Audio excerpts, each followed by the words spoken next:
ವೀಕ್ಷಕರಿಗೆ ನಮಸ್ಕಾರ. ಸುವರ್ಣ ವಾಹಿನಿಯಲ್ಲಿ ಒಂದು ವಿಶಿಷ್ಟವಾದ ಕಾರ್ಯಕ್ರಮ ಪ್ರಾರಂಭವಾಗ್ತಾ ಇದೆ. ಆ ಕಾರ್ಯಕ್ರಮದ ಹೆಸರು ಮಠದ ಬೆಳಕು ಅಂತ. ಮನುಷ್ಯನಿಗೆ ನೆಮ್ಮದಿ ಬಹಳ ಮುಖ್ಯ. ಈ ನೆಮ್ಮದಿಗಾಗಿ ಮನುಷ್ಯ ಎಲ್ಲೆಲ್ಲೋ ಅಲೀತಾನೆ, ಆದರೆ ನಿಜವಾದ ನೆಮ್ಮದಿ ಸಿಗೋದಿಲ್ಲ. ಈ ನಿಜವಾದ ನೆಮ್ಮದಿ ಎಲ್ಲಿ ಸಿಗುತ್ತೆ ಅಂದರೆ ಅದನ್ನು ಸಾಕ್ಷಾತ್ ಗುರುಗಳು ಹೇಳಬೇಕು. ಗುರುವನ್ನು ಅರಸಿ ಹೋಗಬೇಕು ನಾವು. ಆ ಗುರು ಆಗ ನಮಗೆ ನಿಜವಾದ ನೆಮ್ಮದಿ ಎಲ್ಲಿ ಸಿಗುತ್ತೆ ಅನ್ನೋದನ್ನು ಹೇಳ್ತಾರೆ. ಹಾಗಾಗಿಯೇ ಗುರುವನ್ನು ಅಜ್ಞಾನ ತಿಮಿರಾಂಧಸ್ಯ ಜ್ಞಾನಾಂಜನ ಶಲಾಕಯ ಚಕ್ಷುರುನ್ಮೀಲಿತಂ ಯೇನ ತಸ್ಮೈ ಶ್ರೀ ಗುರವೇ ನಮಃ ಅಂತ ಪ್ರಾರ್ಥಿಸೋದು. ನಮ್ಮ ಅಜ್ಞಾನವನ್ನು ಅಳಿಸಿ ಹಾಕ್ತಾರಂಥವ್ರು ಜ್ಞಾನ ಅನ್ನುವ ಶಲಾಕೆಯಿಂದ. ಆಗ ನಮಗೆ ನಿಜವಾದ ನೆಮ್ಮದಿ ಎಲ್ಲಿದೆ ಅನ್ನೋದು ಗೊತ್ತಾಗುತ್ತೆ. ಹಾಗೆ ಒಂದು ನಿಜವಾದ ನೆಮ್ಮದಿಯನ್ನು ಅರಸಿ ಈ ಪ್ರಯಾಣ ಇರುತ್ತೆ.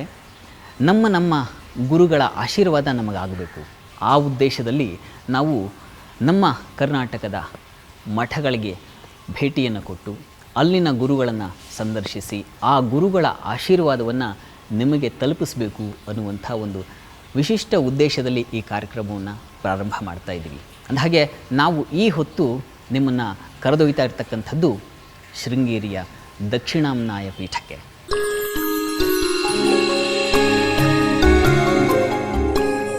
ನಾವು ಬೆಂಗಳೂರಿನಿಂದ ಶಿವಮೊಗ್ಗ ತೀರ್ಥಹಳ್ಳಿ ಮಾರ್ಗವಾಗಿ ಶೃಂಗೇರಿಯನ್ನು ತಲುಪುವಷ್ಟರಲ್ಲಿ ಗಗನವೆಲ್ಲ ಕಪ್ಪಿಟ್ಟು ವರ್ಷಧಾರೆಯನ್ನು ಹರಿಸಲಿಕ್ಕೆ ಸಿದ್ಧವಾಗಿತ್ತು.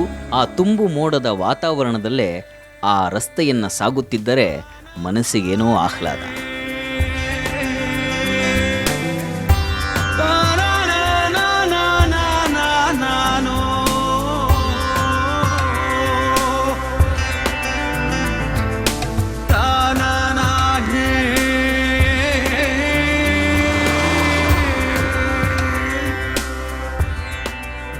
ಅಂತೂ ನಾವು ಶೃಂಗೇರಿಯನ್ನು ತಲುಪುವಷ್ಟರಲ್ಲಿ ಮಳೆರಾಯ ಧರೆಗಿಳಿದು ಬಿಟ್ಟಿದ್ದ.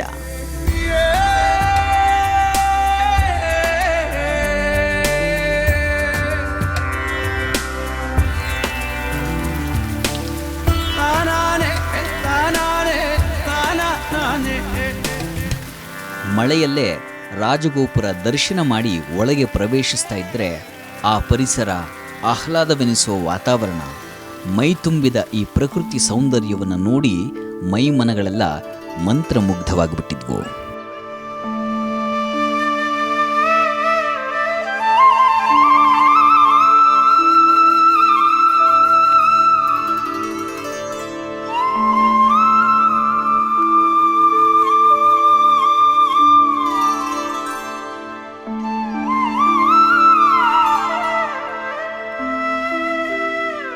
ಶೃಂಗೇರಿ ಅಂದ ಕೂಡಲೇ ನೆನಪಾಗುವುದು ಇಲ್ಲಿನ ಶಾರದೆಯೇ. ಆದರೆ ಒಂದು ಮಠ ಅಥವಾ ಪೀಠ ಹಲವು ಗುರುತರ ಜವಾಬ್ದಾರಿಗಳನ್ನು ಹೊತ್ತಿರುತ್ತದೆ. ಪೀಠದ ಸಮಾಜಮುಖಿ ಕಾರ್ಯಗಳನ್ನು ತೋರಿಸುವುದೇ ಈ ಕಾರ್ಯಕ್ರಮದ ಉದ್ದೇಶ. ಆ ಅರ್ಥದಲ್ಲಿ ಈ ಶೃಂಗೇರಿ ಪೀಠದಲ್ಲಿ ನಾವು ಮೊದಲು ನೋಡಬೇಕಾದ್ದು ಇಲ್ಲಿನ ಪಾಠಶಾಲೆಯನ್ನು.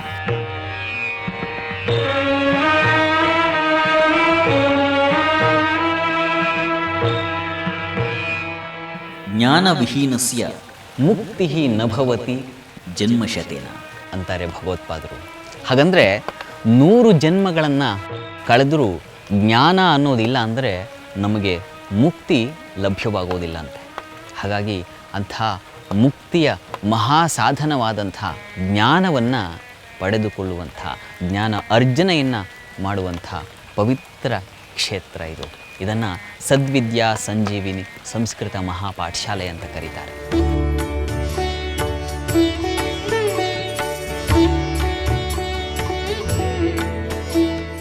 ಅತ್ತ ಹೆಜ್ಜೆ ಹಾಕ್ತಾ ಇದ್ದರೆ ಆ ರಮ್ಯ ಪರಿಸರದ ನಡುವೆ ಮಕ್ಕಳ ಮಂತ್ರಘೋಷ ಹೃದಯವನ್ನೆಲ್ಲ ವ್ಯಾಪಿಸಿ ಅಂತರಂಗ ಶುದ್ಧವಾಗ್ತಾ ಇತ್ತು.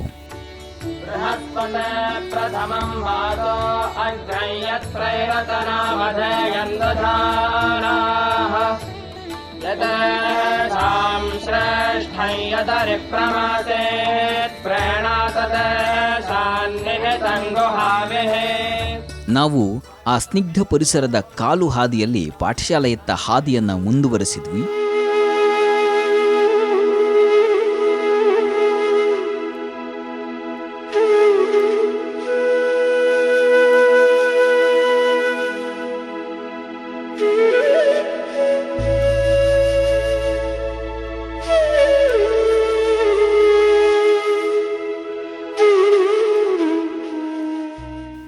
ಅಷ್ಟರಲ್ಲಿ ಅಲ್ಲಿನ ಕೆಲ ಬಾಲವಟುಗಳು ನಮ್ಮನ್ನೇ ಕಿಟಕಿಯಲ್ಲಿ ಇಣಿಕಿ ನೋಡ್ತಾ ಇದ್ರು. ಅವರನ್ನು ನೋಡ್ತಾ ಇದ್ದಂತೆಯೇ ಹಲವಾರು ವಾಮನ ಮೂರ್ತಿಗಳನ್ನು ಒಂದೇ ಕಡೆ ನೋಡಿದಂತೆ ಭಾಸವಾಗ್ತಾ ಇತ್ತು. ಹಾಗೆ ಮುಂದೆ ಸಾಗಿದ್ರೆ ಅಲ್ಲಿ ಗುರುಗಳು ನಿಷ್ಠೆಯಿಂದ ಮಕ್ಕಳಿಗೆ ಬೋಧಿಸ್ತಾ ಇದ್ರು. ಮತ್ತೆ ಕೆಲ ಹುಡುಗರು ಗುರುಗಳಿಲ್ಲದೆಯೂ ಶಿಷ್ಯವೃತ್ತಿಯಲ್ಲಿ ತೊಡಗಿದ್ದನ್ನು ನೋಡಿ ಆನಂದವಾಯಿತು.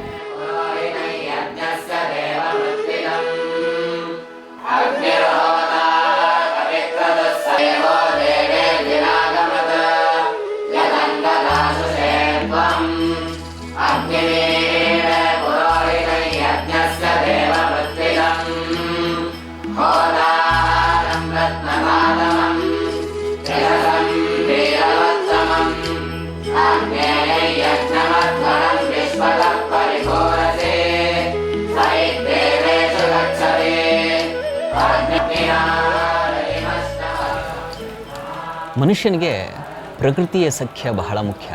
ಪ್ರಕೃತಿಯ ಜೊತೆ ಒಡನಾಟ ಇರಬೇಕು. ಇಂಥ ಪರಿಸರದಲ್ಲಿ ನಾವು ವೇದಾಧ್ಯಯನವನ್ನು ಮಾಡಿದ್ರೆ ಅದು ನಮ್ಮ ಅಂತಃಕರಣದಲ್ಲಿರ್ತಕ್ಕಂಥ ಆ ಪರಬ್ರಹ್ಮ ಸ್ವರೂಪಿಗೆ ತಲುಪುತ್ತೆ ಅನ್ನುವಂಥದ್ದನ್ನು ಮನಗಂಡಂಥವರು ಶ್ರೀ ಶ್ರೀ ಸಚ್ಚಿದಾನಂದ ಶಿವಾಭಿನವ ನರಸಿಂಹ ಭಾರತೀ ತೀರ್ಥ ಮಹಾಸ್ವಾಮಿಗಳು. ಅವರ ಆ ಉದ್ದೇಶ ಈ ವಾತಾವರಣದಲ್ಲಿ ಸೃಷ್ಟಿಯಾಗಿದೆ. ಅವರೇ ಪ್ರಾರಂಭ ಮಾಡಿದಂಥ ಈ ಶಾಲೆಯಲ್ಲಿ ಇವತ್ತು ಸಾಕಷ್ಟು ಮಕ್ಕಳು ವೇದಾಧ್ಯಯನ ಮಾಡ್ತಾ ಇದ್ದಾರೆ ಆ ಪರಬ್ರಹ್ಮನನ್ನು ಕಾಣಲಿಕ್ಕಾಗಿ.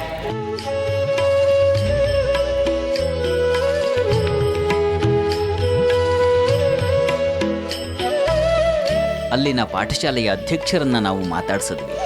ಈ ಪಾಠಶಾಲೆ ಹೇಗೆ ಸಮಾಜಕ್ಕೆ ಬೆಳಕಾಗಿದೆ ಅನ್ನೋದನ್ನು ಕೇಳಿದ್ವಿ. ಈ ನಮ್ಮ ಪಾಠಶಾಲೆಗೆ ನಾನಾ ರಾಜ್ಯಗಳಿಂದ ನಾನಾ ಪ್ರದೇಶಗಳಿಂದ ಬಂದಂತಹ ವಿದ್ಯಾರ್ಥಿಗಳು ಆಯಾ ಊರಿನ ಪ್ರತಿನಿಧಿಗಳಾಗಿ ಬಂದು ಈ ನಮ್ಮ ಪಾಠಶಾಲೆಯಲ್ಲಿ ವೇದಶಾಸ್ತ್ರಗಳ ಅಧ್ಯಯನವನ್ನು ಮಾಡಿ ತಮ್ಮ ತಮ್ಮ ಪ್ರದೇಶಗಳಲ್ಲಿ ಜ್ಞಾನನಿಧಿ ಸ್ವರೂಪವಾದಂತಹ ವೇದಗಳ ಪ್ರಸಾರವನ್ನು ಮತ್ತು ಇವುಗಳಲ್ಲಿರುವಂತಹ ಜ್ಞಾನವನ್ನು ಎಲ್ಲ ಜನರಿಗೆ ಮುಟ್ಟಿಸುವುದರ ಮೂಲಕ ಈ ಸಮಸ್ತ ಜನತೆಗೆ ಸಮಸ್ತ ದೇಶಕ್ಕೆ ಈ ಜ್ಞಾನವನ್ನು ಪ್ರಸಾರ ಮಾಡುವುದರ ಮೂಲಕ ಸಮಾಜಕ್ಕೆ ಒಳಿತನ್ನು ಉಂಟು ಮಾಡುತ್ತಿದ್ದಾರೆ.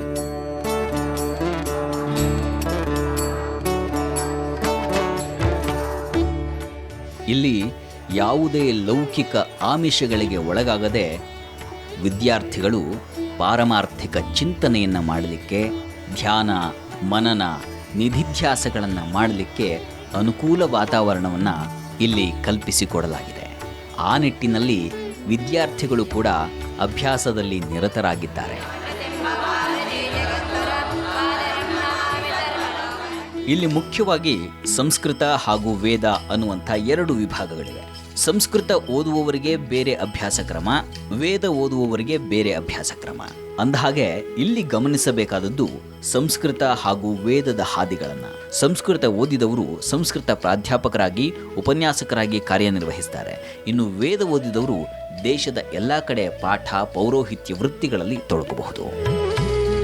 ನಮ್ಮ ಈ ಪಾಠಶಾಲೆಯಲ್ಲಿ ಅಧ್ಯಯನ ಮಾಡಿದಂತಹ ವಿದ್ಯಾರ್ಥಿಗಳು ಇಂದು ವಿದೇಶಗಳಲ್ಲೂ ಸಹ ಅರ್ಚಕ ವೃತ್ತಿಯನ್ನು, ಪೌರೋಹಿತ್ಯ ವೃತ್ತಿಯನ್ನು, ಅಧ್ಯಾಪನ ವೃತ್ತಿಯನ್ನು ಮಾಡಿಕೊಂಡು ಪ್ರಸಿದ್ಧರಾಗಿರುತ್ತಾರೆ. ಹಾಗೂ ಯೋಗಶಾಸ್ತ್ರದಲ್ಲಿ ವಿದೇಶದಲ್ಲಿ ಉಪನ್ಯಾಸವನ್ನು ಮಾಡುವಂತಹ ಸಾಮರ್ಥ್ಯವನ್ನು ಹೊಂದಿದಂತಹ ವಿದ್ಯಾರ್ಥಿಗಳು ನಮ್ಮ ಪಾಠಶಾಲೆಯಲ್ಲಿದ್ದಾರೆ. ಇವತ್ತಿನ ದಿವಸ ನಮ್ಮ ಪಾಠಶಾಲೆಯಲ್ಲಿ ಹಿಂದೆ ಅಧ್ಯಯನ ಮಾಡಿದಂತಹ ವಿದ್ಯಾರ್ಥಿಯಾದಂತಹ ಬಿಗಿನಕಲ್ಲು ಲಕ್ಷ್ಮೀನಾರಾಯಣ ಭಟ್ರವರು ತಿರುಪತಿಯ ನಿಲಯದಲ್ಲಿ ಕುಲಪತಿಗಳಾಗಿ ಕಾರ್ಯವನ್ನು ನಿರ್ವಹಿಸುತ್ತಿದ್ದಾರೆ. ಶುದ್ಧ ಪಾಠವನ್ನು ಕಲಿತವರು ಮಾತ್ರ ಶುದ್ಧ ಸಮಾಜವನ್ನು ಕಟ್ಟಬಲ್ಲವರು. ಆ ಅರ್ಥದಲ್ಲಿ ಈ ಪಾಠಶಾಲೆಯ ಸೇವೆ ಅಧಿಕ. ಅಂದಹಾಗೆ ಇಲ್ಲಿ ಕಲಿಯುವಂಥ ಮಕ್ಕಳ ಮನಸ್ಸು ಹೇಗಿದೆ ಮಾತಾಡ್ಸೋಣ ಅಂದ್ಕೊಂಡ್ವಿ. ಎಲ್ಲ ವಿದ್ಯಾರ್ಥಿಗಳು ಸಹ ಯಾರೇ ಬಂದರೂ ಸಹ ಮಠದಲ್ಲಿ ಏನು ಹೇಳದೆ ಅವರನ್ನು ಸೇರಿಸ್ಕೊಂಡು ಅವರಿಗೆ ಉಚಿತವಾಗಿ ಶಿಕ್ಷಣವನ್ನು ಕೊಡುವಂಥದ್ದು ನಮ್ಮ ಈ ಶೃಂಗೇರಿ ಮಠದ ಒಂದು ವಿಶಿಷ್ಟತೆ ಅಂತ ಹೇಳ್ಬೋದು. ಒಬ್ಬರು ವೇದಾಧ್ಯಯನ, ಮತ್ತೊಬ್ಬರದು ಸಂಸ್ಕೃತ ಅಧ್ಯಯನ. ಎರಡೂ ಸಮಾಜವನ್ನು ಬೆಳಗಲಿಕ್ಕೆ ಇರುವಂತಹ ಮಹಾ ಆಕರಗಳೇ. ನಿಜ, ಮನುಷ್ಯನಿಗೆ ಒಳಿತಿನ ಸಮಾಜ ಬೇಕು, ನೆಮ್ಮದಿ ಬೇಕು, ಆ ನಿಟ್ಟಿನಲ್ಲಿ ಇಲ್ಲಿರುವಂಥ ಮಕ್ಕಳೆಲ್ಲ ಸಮಾಜಕ್ಕೆ ನೆಮ್ಮದಿಯನ್ನು ವಿಸ್ತರಿಸಲಿ ಅಂತ ಅಂದುಕೊಂಡು ಅಲ್ಲಿಂದ ನಾವು ಶಾರದಮ್ಮನ ದರ್ಶನಕ್ಕೆ ಹೊರಟೆವು.